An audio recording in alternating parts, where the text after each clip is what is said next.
Pada part ke-147 diambil dari light novel bab 340 sampai dengan 341, Kemenangan Jin Rankandel.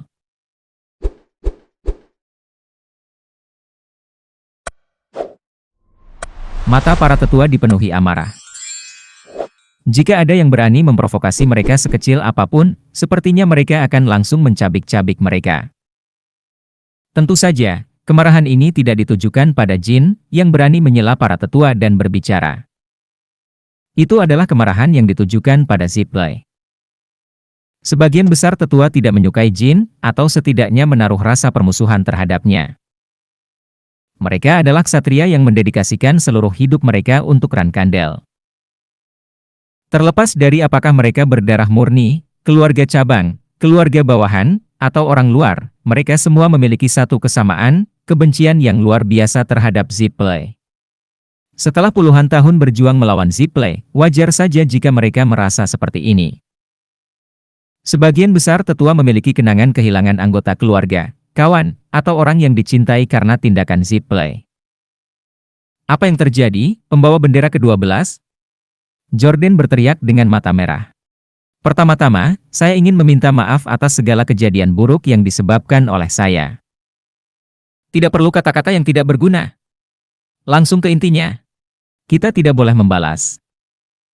Mendengar ini, mata para tetua membelalak. Pembawa bendera lain yang hadir di ruang pertemuan juga terlihat sama takjubnya sambil menatap ke arah Jin. Apa katamu? Pembawa bendera ke-12, omong kosong apa ini? Jordan mengambil langkah cepat menuju Jin. Dia begitu dekat hingga hidung mereka hampir bersentuhan, dan dia memandang Jin dengan aura yang menindas.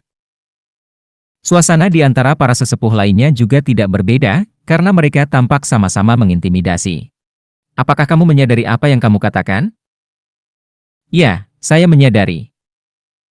Sebaiknya kau bertanggung jawab dan memberikan penjelasan yang masuk akal. Kalau tidak, aku akan memotong tanganmu di sini. Sepertinya banyak orang yang mengincar lenganku akhir-akhir ini. Namun, untungnya, belum ada yang mengambilnya dariku. Jangan nakal. Apa menurutmu kata-katamu benar dalam situasi ini? Jika Anda mendengarkan kata-kata saya sampai akhir, bahkan presiden yang lebih tua pun akan setuju bahwa saya benar. Ketika saya mengatakan untuk tidak membalas, yang saya maksud hanyalah pembalasan fisik semata. Pembalasan fisik? Apakah maksudmu kita tidak boleh menyerang pusat produksi produk ajaib Zipley? Itu benar. Sementara Jin menjawab tanpa bergeming, desahan tak percaya bergema di seluruh ruangan. Bagaimana bisa seorang pembawa bendera membuat pernyataan memalukan seperti itu? Tidak heran mereka membencinya. Cih! Para tetua mengertakkan gigi. Saat dia melihat mereka, Jin berpikir dalam hati. Apakah mereka sudah gila, atau mereka bertambah tua dan sedikit bingung? Mengambil kesempatan emas ini untuk memulai pertarungan yang tidak bisa mereka menangkan. Bukan hanya para tetua saja yang tercengang, Jin juga sama terkejutnya dengan rencana sederhana mereka. Katakan padaku, kenapa kamu berpikir seperti ini? Tidak jelas? Jika kita menyentuh pusat produksi produk ajaib mereka dan perang skala besar terjadi, apa yang akan kamu lakukan? Menurutmu apakah kita bisa menang? Omong kosong. Saya berbicara secara realistis. Bisakah kita mengalahkan Zipley? Bisakah kita melawan mereka sekarang, menghancurkan mereka, dan menjadikan dunia milik kita? Terjadi keheningan sesaat. Semua orang tahu jawabannya, tapi itu adalah pertanyaan yang tidak bisa dijawab oleh siapapun. Patriark dan pembawa bendera terkuat tidak hadir, dan hal yang sama berlaku untuk mantan ksatria hitam. Dalam situasi ini, jika kita memulai perang dengan Zipley, kemungkinan kita menumpahkan darah jauh lebih tinggi. Bahkan jika pedang terkuat Rankandel, yang menuju ke Laut Hitam, masih menjaga posisi aslinya, tidak akan ada bedanya. Rankandel tidak bisa mengalahkan Zipley. Setidaknya tidak untuk saat ini. Alasan Chiron Rankandel, meskipun menjadi Divine Star Knight, tidak terlibat perang total dengan Zipley. Saya tidak punya banyak waktu, adalah alasan yang satu ini. Ini bukan waktunya untuk membahas hal-hal yang tidak bisa atau tidak boleh dilakukan. Ayahku diam karena suatu alasan selama ini. Ya, Jordan dan para tetua mengetahui fakta itu. Mereka hanya kesulitan mengendalikan amarahnya.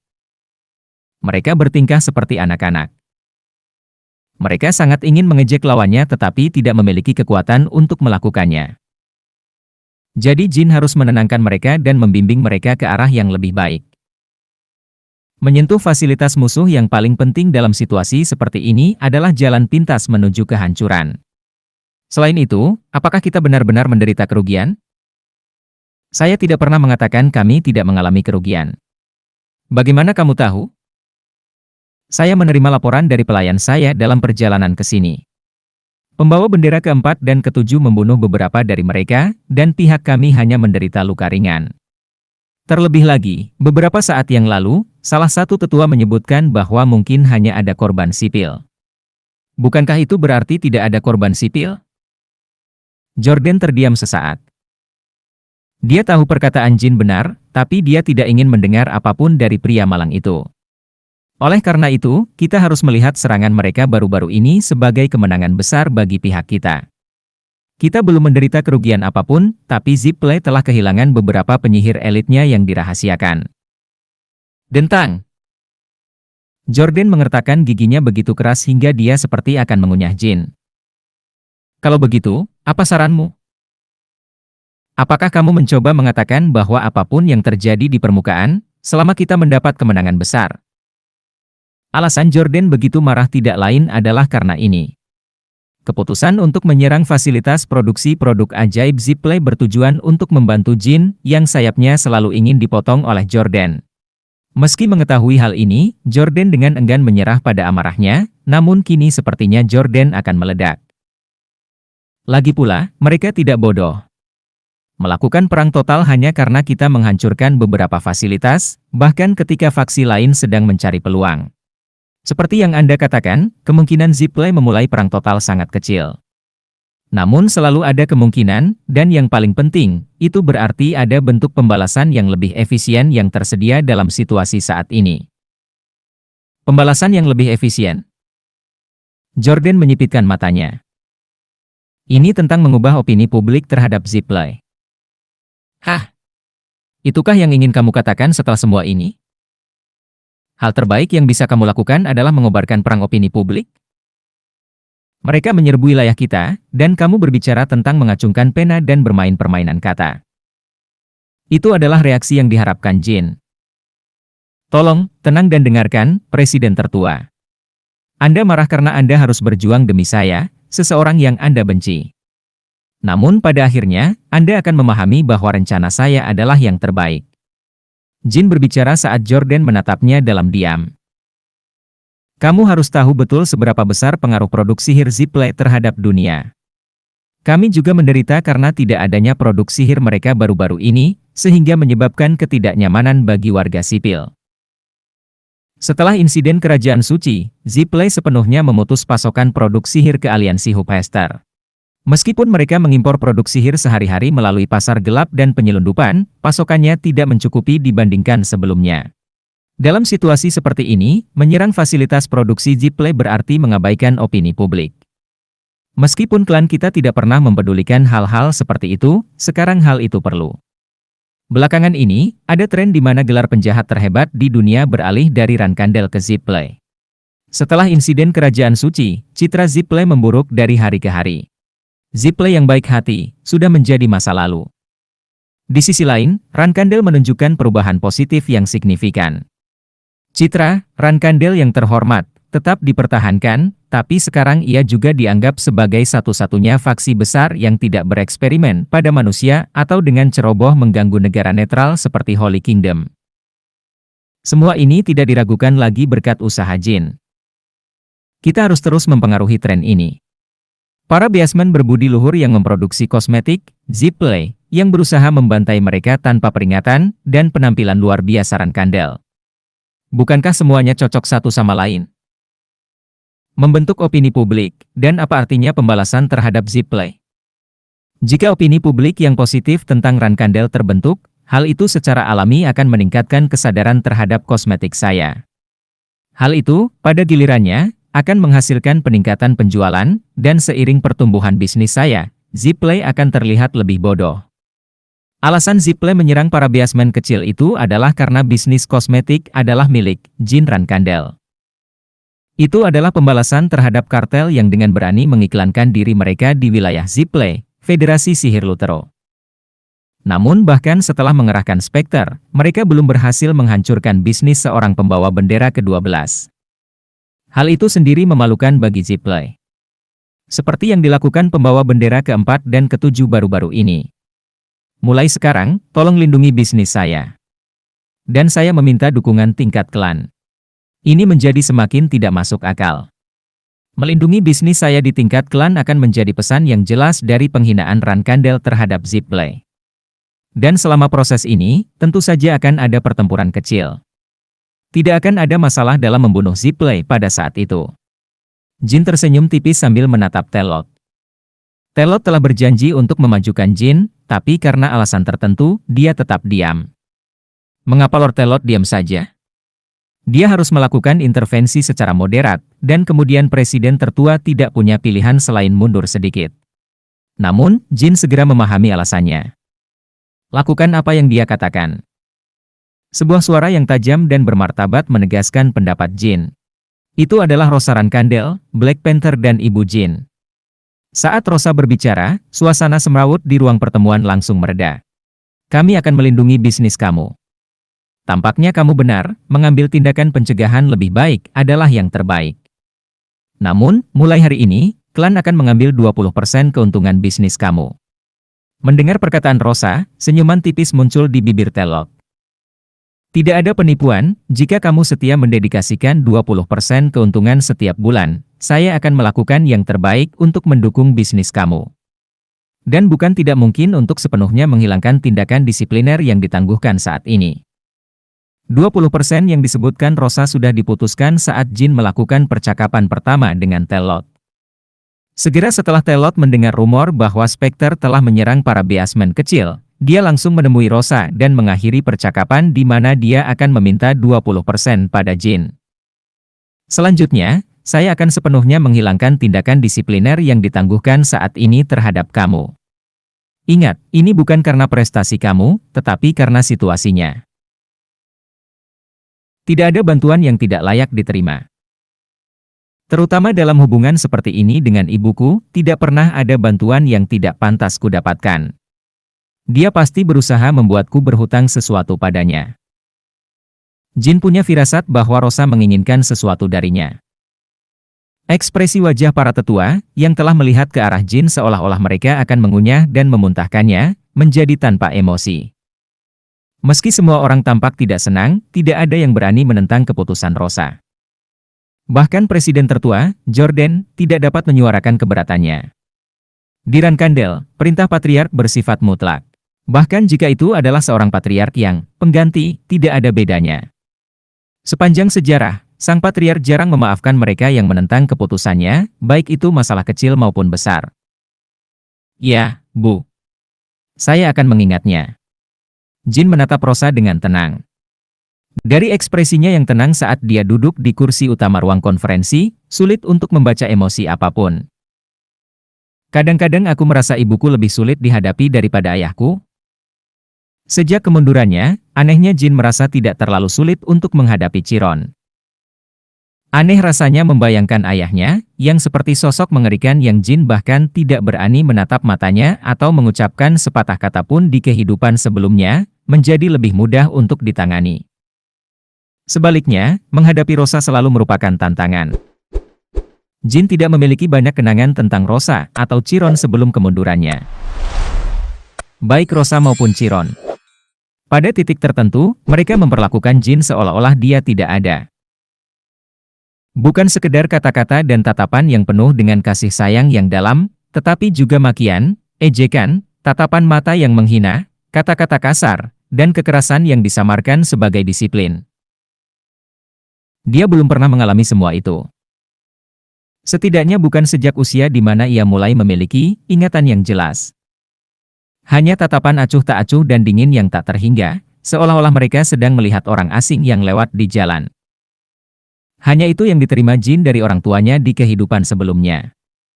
Rosa memang menunjukkan beberapa emosi, seperti memutus komunikasi dan mengasingkan diri selama 2 hari ketika jin Rankandel sampah diasingkan. Apakah itu semua hanya sekedar fasa? Atau apakah itu tindakan untuk meringankan rasa bersalahnya sendiri? Tak satu pun dari hal-hal itu yang benar-benar penting, tapi melihatnya sekarang, sulit untuk dibayangkan. Apa yang ibu inginkan? Informasi tentang tuanku? Kepemilikan sebagian atas bisnis tersebut? Tentunya dia tidak mengharapkan saya untuk menyingkir dari ras patriarki pada saat ini. Karena Rosa telah mengungkapkan kartunya tentang 5 wilayah timur, dan jin tidak mundur, mereka ditakdirkan untuk bertarung sampai satu pihak hancur. Saat jin merenung, Rosa meninggalkan ruangan tanpa berkata apa-apa lagi. Dia telah memberikan gambaran besarnya, dan sisanya terserah pada jin untuk memutuskan. Fiuh. Jordan menghela nafas. Sepertinya keberuntungan selalu mengikutimu, pembawa bendera ke-12. Tolong jaga aku mulai sekarang, Presiden tertua. Asosiasi Pedang Hitam akan mempunyai banyak tugas yang harus dilakukan demi aku. Aku akan mengawasi untuk melihat berapa lama keberuntunganmu akan melindungimu. Tentu saja, aku akan memastikan kamu tidak merasa terlalu kesal karena membantu. Aku harap kamu tidak berpikir buruk tentangku. Meskipun jin dengan sopan menundukkan kepalanya, tidak ada orang yang benar-benar menganggap dia tulus. Jordan meninggalkan ruang konferensi tanpa berdebat lebih lanjut dengan jin, mengetahui bahwa dia hanya akan mempermalukan dirinya sendiri.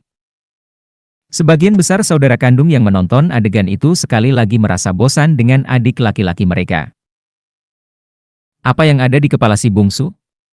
Bagaimana dia bisa menghadapi presiden tertua seperti itu? Ini bukan hanya sekali atau 2 kali, sekarang dia tampak berbeda dari kita. Tona bersaudara memandang jin dengan campuran rasa takut dan kagum, seperti biasa. Apa yang ibu pikirkan? Sepertinya dia mencoba mengendalikan jin, tapi sepertinya dia melindunginya. Dia pasti punya rencana. Dia mungkin mendiskusikan sesuatu dengan Joshua, kakak laki-laki tertua. Miu dan Anne kembali merasakan kemarahan dan kekalahan. Fakta bahwa mereka tidak bisa membunuh yang termuda ketika ada kesempatan menghantui mereka. Jin dengan jelas memahami perasaan mereka. Perasaan adik-adiknya yang menyesal tidak bisa membunuhnya padahal mereka bisa, karena tabu menyakiti anggota keluarga. Karena Joshua menginginkan kontrakku, apapun yang kamu lakukan, kamu tidak mungkin membunuhku. Hal yang sama akan terjadi di masa depan. Jin tersenyum pada Miu dan Anne. Melihat tidak ada lagi yang perlu ditambahkan ke pertemuan tersebut, para suster segera meninggalkan ruang konferensi. Luntia, seperti biasa, menguap dengan ekspresi bosan, sementara Ran dan Vigo tampak kesal. Keduanya berharap si bungsu tidak lagi menimbulkan gangguan besar dalam klan. Kalau begitu, aku mengucapkan selamat tinggal. Sesuai tekadnya, Jin membuka mulutnya saat dia melihat sekeliling ke arah orang-orang di ruang konferensi. Saat dia keluar dan berjalan melewati halaman Taman Pedang, Jin tiba-tiba bertemu dengan Rosa, yang telah menerima laporan dari kepala pelayan, Haynes. Ekspresinya terlihat serius, menandakan bahwa laporan tersebut mungkin berhubungan dengan Laut Hitam. Haynes. Dia adalah orangnya Chiron. Jin memiliki intuisi bahwa laporan yang dia berikan kepada Rosa ada hubungannya dengan Ksatria Hitam dan berita mereka. Berita tentang ayah, kakak perempuan, dan Ksatria Hitam.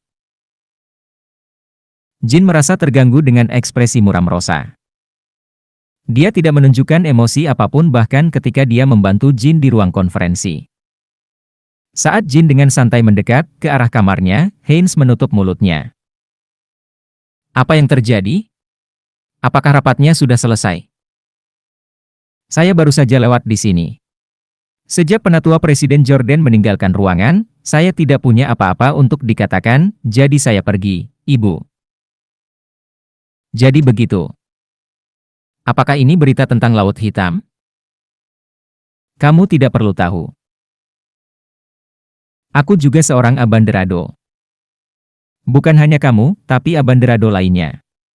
Menjadi Abanderado tidak memberimu hak untuk mengetahui segalanya tentang masalah klan. Jin tidak menyangka Rosa akan merespons. Bagaimanapun, dia bisa mengetahui semua tentang Laut Hitam nanti melalui Luna. Jin dan Rosa diam-diam saling menatap selama beberapa detik. Jin. Ya ibu. Apakah ada yang ingin kamu katakan padaku? Jin mengangguk. Apa yang kamu inginkan? Apa? Karena kamu baru saja mencabut hukumanku dan memerintahkan untuk melindungi bisnisku. Apa hubungannya dengan hal lain? Saya pikir ibu memberi perintah itu karena ibu menginginkan sesuatu dari saya. Menurut Jin, Rosa bisa saja menggunakan cara lain untuk melindungi bisnis kosmetik, kecuali keuntungan Jin. Tapi dia tidak melakukannya. Mata Rosa melebar. Haha. Rosa tertawa dan menggelengkan kepalanya. Pada saat itu, Jin terdiam. Jika ada sesuatu yang kuinginkan, apakah kamu bersedia mengabulkannya? Saya tidak pernah mengabaikan hutang saya. Hutang. Hal-hal itu hanya diperbolehkan jika hubungannya setara. Menurutku itu tidak berlaku untuk kamu dan aku. Kamu benar. Aku belum membuat penilaian itu karena aku menginginkan sesuatu darimu. Jadi jangan khawatir dan pergilah. Saya mengerti. Saat Jin membungkuk dan hendak lewat, Rosa menoleh ke arahnya. Yang paling muda. Ya. Yang saya inginkan adalah kelangsungan hidup dan kemakmuran Rankandel. Dengan suara tenang namun tulus. Itulah yang aku inginkan juga. Mendengar itu, Rosa tersenyum tipis. Tidak, ini mungkin sedikit berbeda. Jin mengangguk lagi dan terus berjalan. Sebelum menuju kamarnya, Jin terlebih dahulu pergi ke rumah sakit tempat Mary dan Divus berada. Menurut perkataan kepala pelayan Petro, keduanya menderita luka ringan. Tidak, apakah itu dianggap luka ringan? Tampaknya Petro salah dengar atau Mary dan Divus sedang membual. Keduanya dibalut perban dan anggota badannya dibalut. Jadi, ketika kakak laki-laki ada di sini, apakah kamu akan pergi seperti ini? Hah?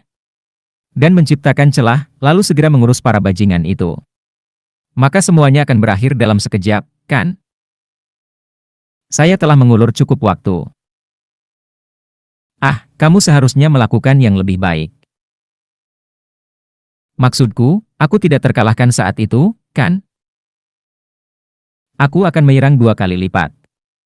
Setiap kali aku melihatmu, kakak, kamu tampak kuat tetapi tidak begitu pandai bertarung. Pertarungan apa itu? Ini tentang menggunakan kepalamu, menggunakan kepalamu. Ya, kamu hebat. Kamu keras kepala seperti biasanya. Itu sebabnya kamu bisa berdiri teguh di depan mereka. Kalau begitu, kalau itu aku akan berdiri teguh 2 kali lipat. Oh, apakah si bungsu sudah tiba? Mereka mengobrol riang bahkan sambil terbaring di ranjang rumah sakit. Melihat keadaan mereka saat ini, Jin merasa sedikit bersalah karena datang dengan tangan kosong. Dia pikir dia seharusnya membawa buah atau sesuatu. Apakah kalian berdua baik-baik saja? Seperti yang kamu lihat, kami baik-baik saja. Mary tersenyum. Sepertinya kamu sudah cukup menderita. Itu hanya akting. Apakah Spectre benar-benar sekuat itu? Sampai-sampai mereka melukai kalian berdua seperti ini? Itu tidak masuk akal. Jika hanya mereka berdua, itu mungkin bisa dimengerti, tapi ada lebih dari 50 ksatria penjaga di level ksatria Algojo bersama mereka. Bahkan jika Spectre sangat tangguh, mereka seharusnya kalah jumlah dan dikalahkan. Yah, kami agak berlebihan, mengira para ksatria penjaga akan mati sia-sia saat mencoba menangkap para penyihir itu. Selain itu, setelah menggunakan jurus terakhirku, tubuhku menjadi mengamuk. Variasi dari gerakan gunung berapi. Jin mengingat gambaran Mary yang mengaktifkan teknik itu dan mengangguk. Karena itu adalah teknik penghancuran diri yang melepaskan aura secara eksplosif, sepertinya itu membuat tubuh terkena tekanan yang cukup besar. Hehe, kamu tahu, adik, suatu hari nanti jika kamu mengalahkanku dan membuat permintaan. Jika kamu pandai berkata-kata, aku mungkin akan mengajarimu 1 atau 2 hal. Baiklah, tolong cepat pulih. TSK, kamu sama sekali tidak menyenangkan. Jangan khawatirkan tubuh kakakmu, pikirkan bagaimana kamu akan menjaga teman-temanmu di masa depan. Istilah teman mengacu pada Beasman kecil. Untuk saat ini, mereka berada di rumah persembunyian tempat para ksatria penjaga mengirim mereka. Kesimpulan dari pertemuan itu adalah untuk melindungi bisnis mereka, tapi akan lebih baik jika menangani mereka secara langsung, kata Deep House. Itulah yang ada dalam pikiranku. Menerima dukungan dari klan itu bagus, tapi dia tidak bisa menyerahkan semuanya. Itu jelas sekali. Bagaimanapun, dia harus tetap memegang kendali. Tugas dari Asosiasi Pedang Hitam atau Ksatria Penjaga hanya untuk mencegah perusahaan diserang, tapi mereka bukanlah orang yang memegang kendali. Apakah kamu punya rencana? Ya. Aku akan memberitahu mereka lokasi rumah persembunyianku. Bawa sendiri mereka ke sana. Diffus tidak bertanya pada Jin tentang rencana spesifik yang ada dalam pikirannya. Dia memutuskan untuk tidak ikut campur dalam aspek itu juga. Aku mungkin akan mengandalkan istana tersembunyi lagi. Jin berencana mengirim para Beasman kecil ke istana tersembunyi. Karena penghalang suku kucing telah menghilang, tidak ada tempat yang lebih aman bagi mereka selain istana tersembunyi. Aku juga harus mencari suku kucing. Untuk saat ini, dia hanya bisa berharap bahwa tidak semua monster kecil telah dibunuh oleh Spectre. Sebelum meninggalkan rumah sakit, Jin menoleh ke saudara-saudaranya. Apa? Hanya untuk mengucapkan terima kasih. Saat Jin pergi, Mary dan Diffus saling berkedip. Haha, ada yang terjadi. Dia mengucapkan selamat tinggal pada kita dengan benar. Benar kan, kakak? Diffus mengangkat bahu. Keduanya memperhatikan kemana si bungsu pergi beberapa saat, lalu mulai membicarakan pertarungan dengan Spectre dan siapa yang salah, lagi.